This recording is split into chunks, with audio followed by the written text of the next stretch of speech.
Welcome to A Meaningful Marketplace. I'm Sarah Massoni from Oregon State University's Food Innovation Center, where I've helped countless dreamers launch their new food products. It's the science of taking a food delight from the kitchen to mass manufacturing and still keeping its great taste. That's what I do. I've been called the woman with the $1 million palate, although I haven't tried to cash that check yet. Listen in weekly for real-life stories. I'm Sarah Marshall, owner of Marshall's Hot Sauce and author of Preservation Pantry, modern canning from root to top and stem to core. I love inspiring business owners to get started on their journey, encourage folks to be part of their local community, and I'm excited to help business owners tell their stories. Hello and welcome to the Meaningful Marketplace. We are here weekly to discuss the journeys of food entrepreneurs. We're glad you've joined us today as we bring you stories of hope and inspiration. This is Sarah Marshall, owner of Marshall's Hot Sauce. Sarah Massoni is going to be joining us in a few minutes, and I am here with Hailey Vine, our co-host of Montana. Welcome, Hailey. Hello. This is our final Montana show. Which is That's wild. I can't believe it sad. went by so fast. I know. It went so fast. This was our second round of Montana buddies to meet, and all it did was make me want to go to Montana. Come see us. I know. That's the goal, though, right? Is that we want to feel like we want to experience the state. We want to get to know those people. We want to feel connected to them. And I know that just being the host and interacting with them made me want to go there. Awesome. Yeah, and I feel like we had a very good variety of Montana businesses in terms of what category they're in when it comes to food and value-added agriculture. So you got a taste of the array in Montana for sure. Yeah, I think so too. Let's recap who we met with in case people didn't listen to every show, because then we can tag them in the show notes and people can find them easily. So we kicked off the Montana shows by meeting with Soulless Ginger. That was definitely a show for me. They make a spicy hot sauce infused honey. Have you guys connected yet? We have. He was so nice. We chatted about all things spicy, and I really want to try his product.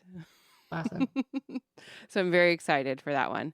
And then after that, we moved on to Wickens Ranch, which they were your buddies, right? We've done a lot of work with them. Justice Wickens has such a great model, and they work very closely with our Food and Ag Development Center in Bozeman. So cool.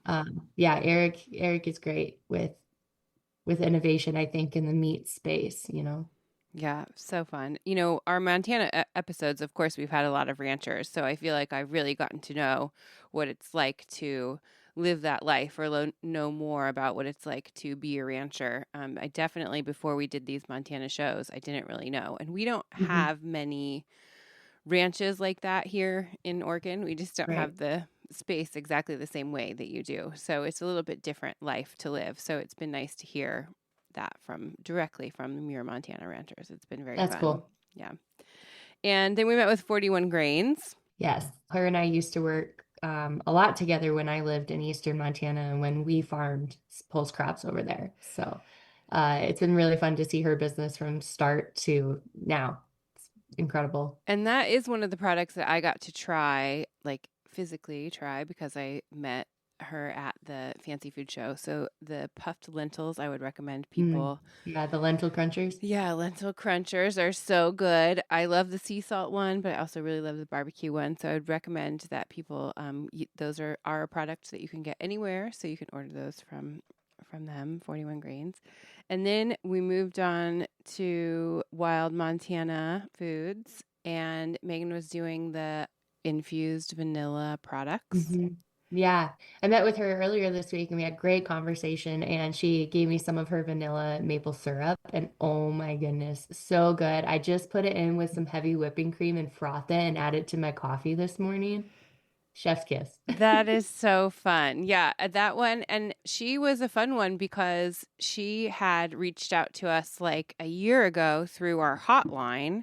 So just remember too, if people do want to come on the show or do have questions for us, you can always call our hotline. That's how we booked her on the show before Hailey even gave us suggestions of who to have. We had her as our first guest to book because she said she really wanted to come on the show. She was a fan. She knew about it from you, but she, came on the show. And then I knew about her blog from that, Pine and Palm, and she does all these fun things writing about eating and cooking in Montana.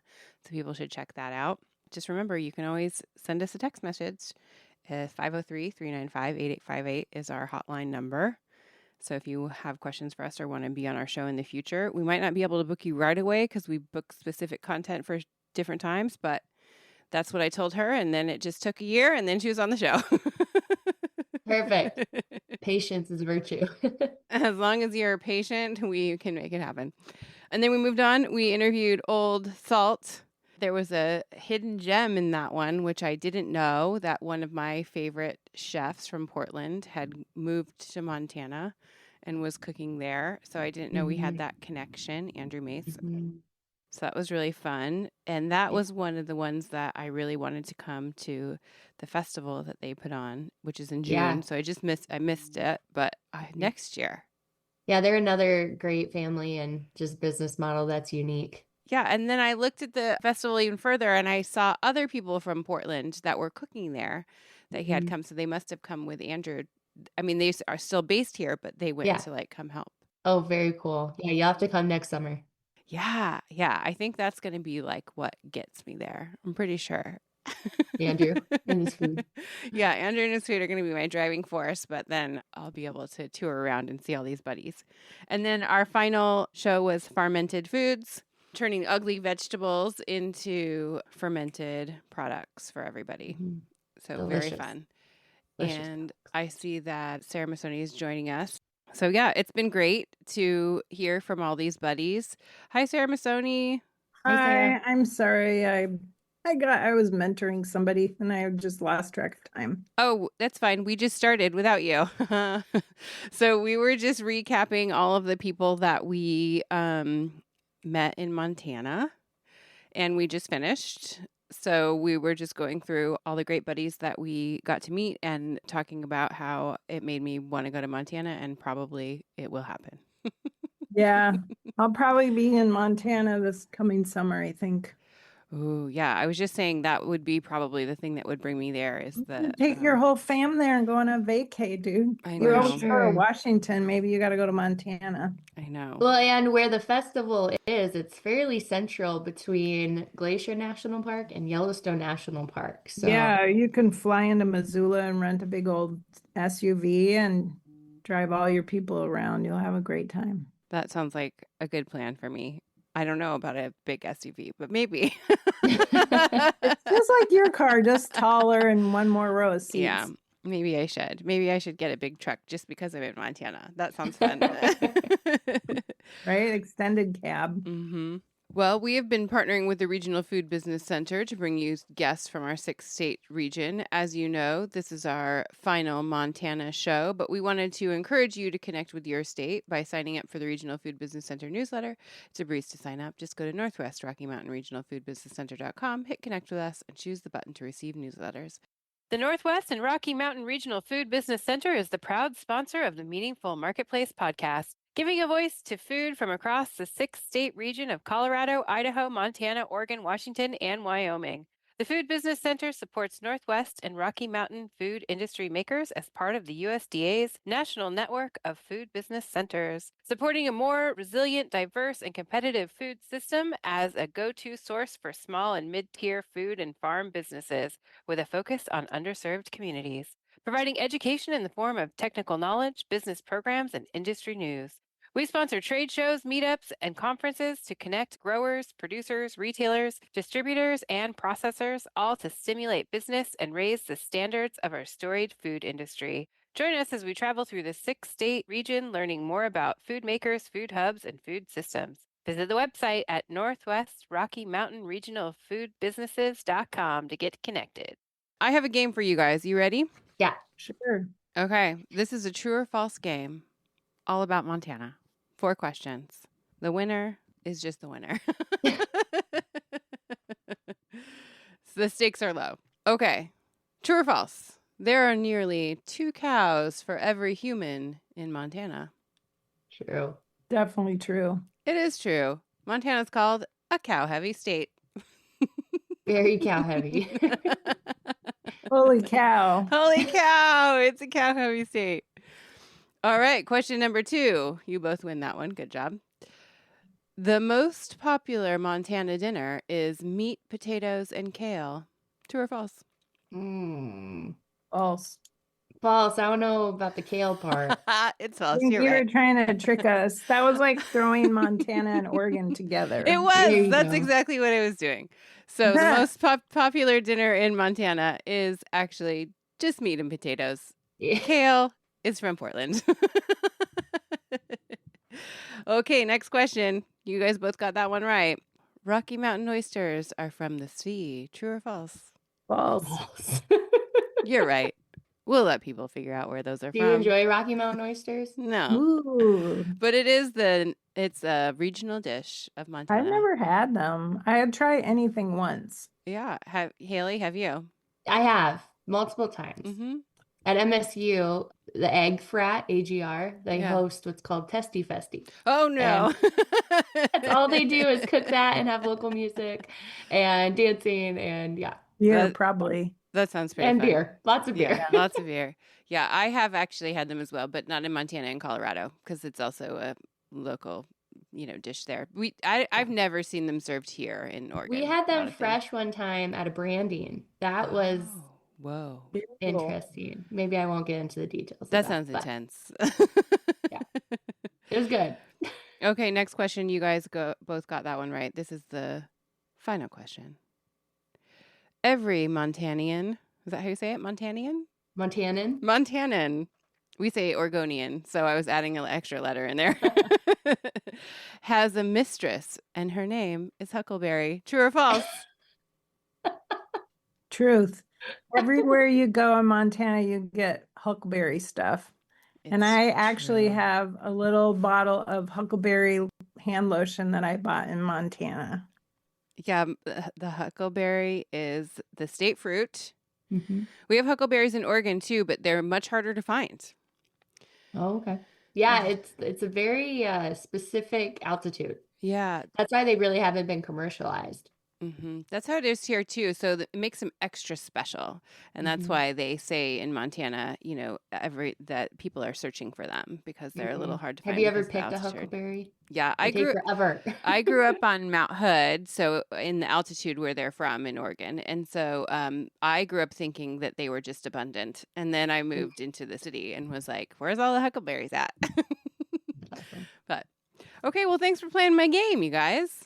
That was a good one, Sarah. Thank you. I didn't tell you this, Hailey, but our last co-host, Yana, which I can call her out on it now that we're not on the show there, but her only stipulation with being our co-host was no games. She said no games. She said no games. Yeah, she said she would come back on the show, but she wouldn't play any games. And so then that made me be like, maybe everybody hates the games. And so I stopped doing it. But then I decided for this one I was going to bring it back.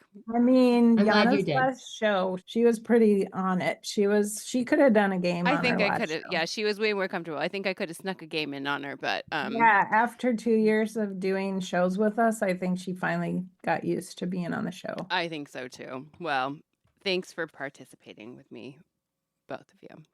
So, are there any final things we can tell people about Hailey that would be good resources for people in Montana to seek out if they're thinking of starting a food business, or any events or things I can link in the show notes that would be beneficial? Yeah, absolutely. Well, like normal, I have to give a shout out to our Food and Ag Development Center network, the FADCs.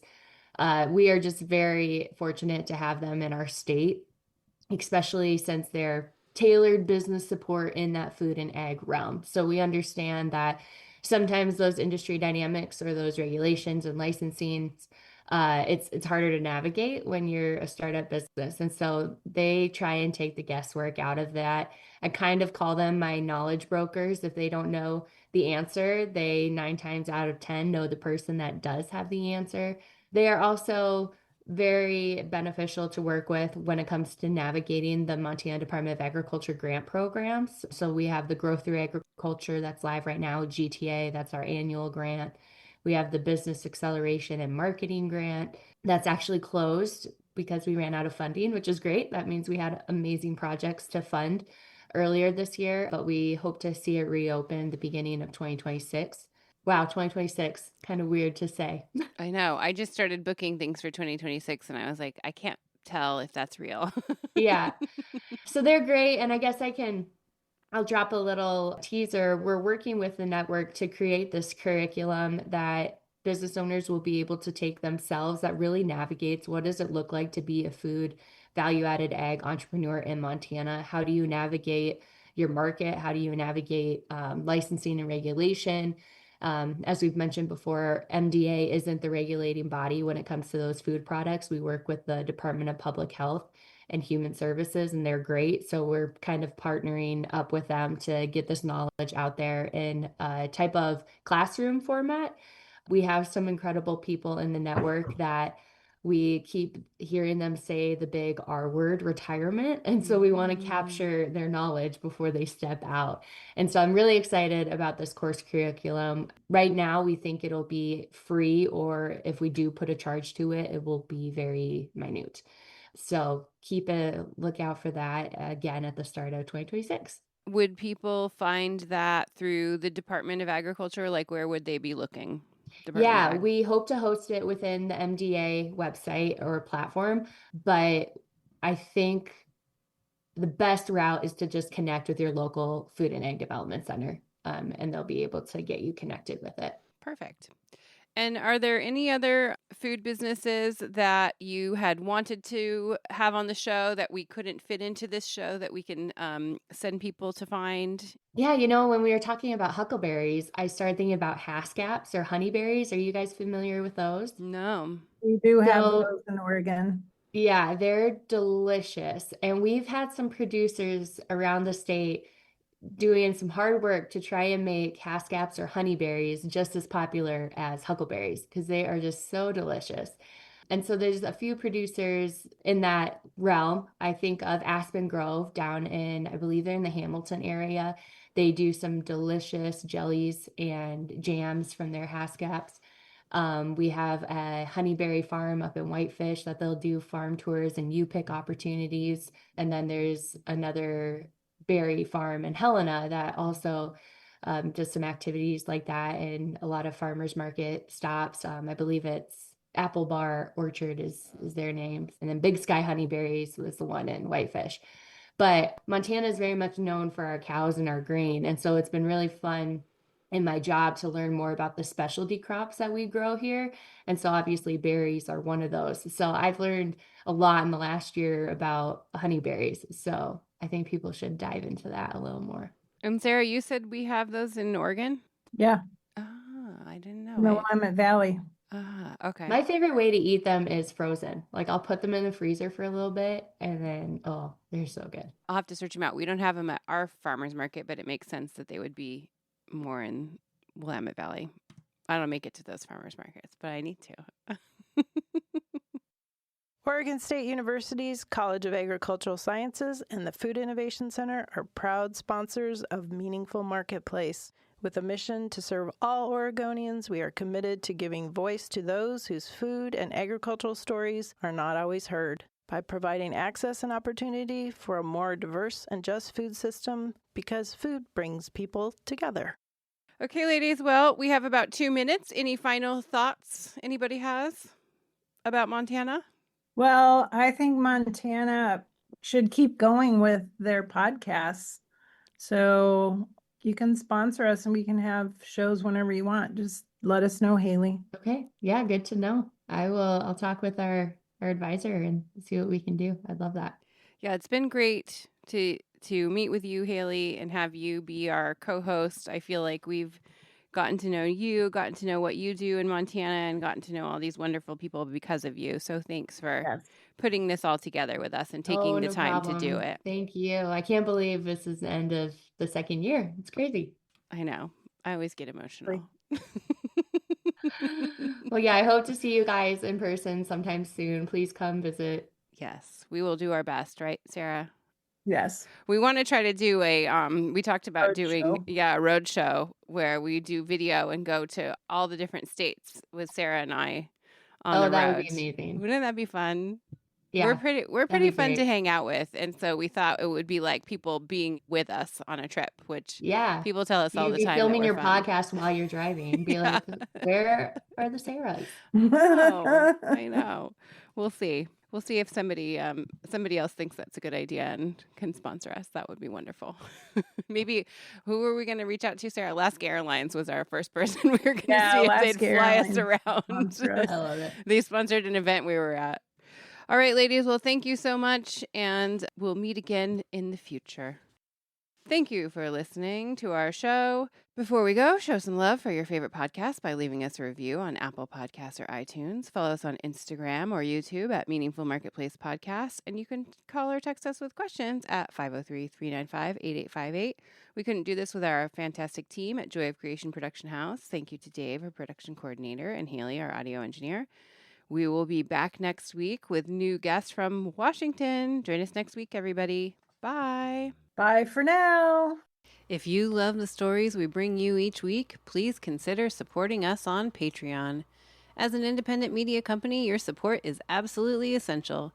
It allows us to continue creating high-quality professional episodes that amplify the voices of women, small business owners, writers, artists, and creatives, and keep their stories free from commercial pressure. By becoming a Patreon member, you're not just supporting us, you're investing in the future of independent media. Please visit patreon.com/The Joy of Creation Production House to join our community today. Thank you for listening and supporting our podcast dreams.